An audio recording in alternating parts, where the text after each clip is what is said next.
салом, хабарҳои радиои озодиро аз рӯзи чоршанбе 6 апрел тақдим мекунем. дар тоҷикистон назорат аз кори ширкатҳои офшорӣ шадидтар мешавад. мақомоти тоҷикистон мегӯянд, ки аз ин ба баъд ширкатҳои офшорӣ барои иҷрои тарҳҳояшон дар кишвар бояд асноди дақиқ пешниҳод кунанд. рустами шоҳмурод, вазири адлияи тоҷикистон, рӯзи 6 апрел дар маҷлиси намояндагон гуфт, бояд ҳамаи сармоягузорони хориҷӣ асноди дақиқро дар бораи шахсият ва минтақаи сабти номи ширкатҳояшон пешниҳод кунанд.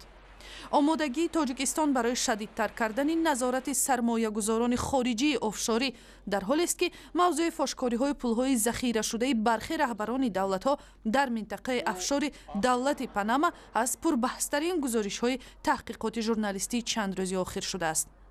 маркази гузоришҳо дар бораи ҷиноятҳои созмонёфта ва ришвахорӣ рӯзи душанбе пажӯҳиши фарогиреро дар бораи фасод дар мақомоти олии Русия, Озарбойҷон, Украина, Сербистон, Исландия, Бритониё ва кишварҳои дигар нашр кард. бахши аслии ин матлабҳо дар мавриди афроди наздик ба Владимир Путин, раиси ҷумҳурии Русия аст, ки онҳо тавассути Бонки Россия ва ширкатҳои офшории Панама беш аз $2 миллиард обулой карданд. дар ҳоле ки дар гузориш ҳеҷ иттилое дар бораи эҳтимоли вуҷуди ширкатҳои офшории шаҳрвандони Тоҷикистон мавҷуд нест, аз миёни давлатҳои Осиёи марказӣ набираи президенти Қазоқистон бо $200 миллион яке аз қаҳрамонҳои дигари гузориши моҷаробарангези Панама Гейт шудааст.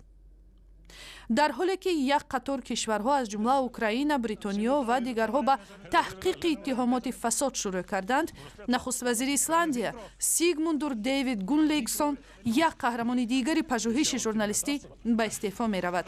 истеъфои нахуствазирро дар Рейкьявик рӯзи душанбе ҳазорҳо сокинони Исландия талаб карданд. додгоҳи олии Тоҷикистон мегӯяд, мурофиаи 13 узви баландпояи ҳизби наҳзати исломии Тоҷикистон ба поён расида, ҳайати додгоҳ ба хотири судури ҳукм дар хонаи машваратӣ қарор дорад. ҳукми ин гурӯҳи 13 нафара бояд рӯзҳои наздик эълон шавад. баъди судури ҳукм бар асоси қонун ба наздиконашон иҷозати мулоқот бо ин муттаҳамон дода мешавад. дар миёни айбдоршавандаҳо муовинони раиси ҳизб Саидумар Ҳусайнӣ ва Муҳаммадалӣ Ҳаид, сухангои ҳизб Ҳикматулло Сайфуллозода ва ҳуқуқшинос Зарафо Раҳмонӣ ва дигарҳо мебошанд. аъзои баландпояи ҳизби наҳзати исломӣ дар ташкили ошӯби мусаллаҳонаи генерал Абдуҳалим Назарзода дар моҳи сентябри соли 2015 айбдор мешаванд. худи гумонбарон дар рӯзҳои аввали боздошти худ иттиҳомотро рад карда, ба сиёсӣ будани ангезаҳои боздошташон таъкид карданд. созмонҳои мудофии ҳуқуқи инсон аз Тоҷикистон баргузории додгоҳи мунсифона ва шаффофро тақозо карданд. мурофиаи додгоҳӣ давоми 2 моҳ пушти дарҳои баста баргузор шуд. сафири нави амрико дар душанбе гуфт, ки иёлоти муттаҳидаи амрико ҷонибдори сулҳу, амният ва пешрафти Тоҷикистон ва дигар кишварҳои минтақаи Осиёи марказӣ мебошад. Элизабет Миллард, ки аввалин бор дар мақоми наваш бо журналистони тоҷик рӯбарӯ суҳбат мекард, гуфт: мушкилиҳои сатҳи минтақа амсоли терроризм, экстремизми хушунатбор ва тиҷорати ғайриқонунии маводи мухаддир ҳам Тоҷикистон ва ҳам Иёлоти Муттаҳидаи Амрикоро ба ташвиш овардаанд. ман талош хоҳам кард, ки ин чолишҳои ҷиддиро мо дар якҷоягӣ бо Тоҷикистон бартараф намуда, равобити тамонмандамон бо Тоҷикистонро дар соҳаи амният тавсия бахшем. Элизабет Миллард дар баробари ин аз муборизаи Тоҷикистон бо ифротгароӣ ҳимоят кард ва аммо гуфт, ки миёни терроризм ва мухолифатҳои сиёсӣ бояд фарқ гузошта шавад. ӯ ёдовар шуд, ки $1 миллиард кӯмаки ҳукумати Амрико ба Тоҷикистон барои барномаҳои пешрафт, таҳкими марз ва нирӯҳои ҳифзи ҳуқуқ, таъмини амнияти ғизо ва дигар барномаҳои рушд равона шудааст. нишасти сафири Иёлоти Муттаҳидаи Амрикоро дар шакли муфассал дар сайти Озодӣ пайдо кунед. рӯзи 6 апрел қазияи марги Умаралӣ Назарови 5 моҳа дар маҷлиси вакилони шаҳри Санкт-Петербург мавриди баҳс бо раиси полиси шаҳр қарор гирифт. ҳангоми шунидани гузориши ҳисоботии сардори раёсати корҳои дохилии шаҳри Санкт-Петербург Сергей Умнов, 2 вакили маҷлиси қонунгузорӣ аз ҳизби мухолифи Яблока бори дигар масъалаи марги ин тифли хурдсоли хонаводаи муҳоҷирони тоҷикро дар миён гузоштанд.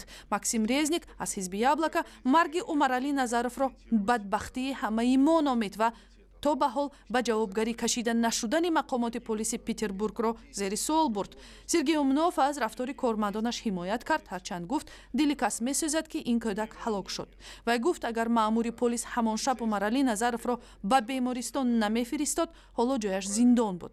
Зарина Юнусова модари Умаралӣ шаби 13 ба 14 октябри соли 2015 дар шаҳри Санкт-Петербург аз сӯи маъмурони полис ва хадамоти федералии муҳоҷирати Русия барои нақзи қоидаҳои будубош боздошт шуд. ҳамон шаб кӯдаки 5 моҳаш Умаралиро аз Зарина ҷудо карданд ва ин тифл рӯзе баъд дар бемористон даргузашт. дар душанбе китобномаи нави Эмомалӣ Раҳмон дар адабиёти бадеӣ ба чоп расид ки 2256 асари дарбораи президенти Тоҷикистон таълиф шударо гирд овардааст. ин асарҳоест ки аз соли 1994 ба ин сӯ дар бораи Эмомалӣ Раҳмон нашр шуданд. мураттиби ин китобнома муовини раиси китобхонаи миллии Тоҷикистон Шариф Комилзода мегӯяд ки нашри чунин китобҳо аҳамияти тарбиявӣ дорад. ба саволи Радиои Озодӣ дар бораи он ки оё аз ин китобҳои тавсифӣ бӯи шахспарастӣ намеояд, Шариф Комилзода гуфт: бисёр асарҳое ки характери тарбиявӣ доранд мишаванд. нашри наврасро дар роҳаи худшиносӣ, худогоҳӣ тарбия мекунанд. бешари онҳо аллакай татбиқ ҳам гардидаанд, яъне қироат шудаанд аз ҷониби худи ҳам нависандаҳо ҳам нафарое ки мисол дар вохӯрии мулоқотҳо иштирок мекунанд. то имрӯз роҷеъ ба президенти Тоҷикистон дар маҷмӯъ беш аз 5000 адабиёти публitsистиву хусусияти сиёсӣ дошта нашр шудааст. шакли пурраи мусоҳибаи Шариф Комилзодаро аз сайти интернетии Радиои Озодӣ, шабакаҳои иҷтимоии Facebook, Twitter, YouTube ва ҳам замимаи Радиои Озодӣ барои телефони ҳамроҳ дастрас кунед.